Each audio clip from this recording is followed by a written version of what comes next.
Lift up, praise be to God. Just sense in my spirit, whatever you want Him to be in your life, start calling Him that, and He will make His word good in your life. What am I saying? The Bible says that God is the many-breasted one. Woo! So all you need is in God.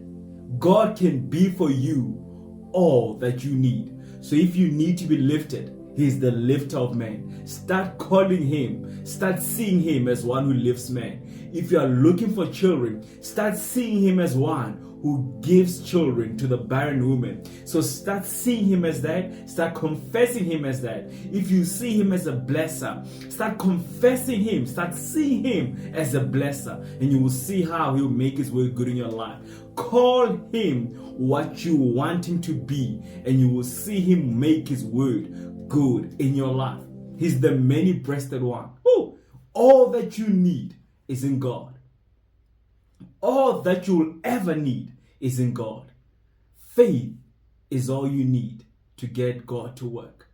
Spiritual understanding is what it takes for God to work. God is all you need.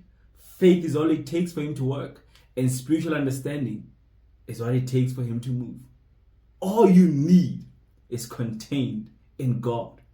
There's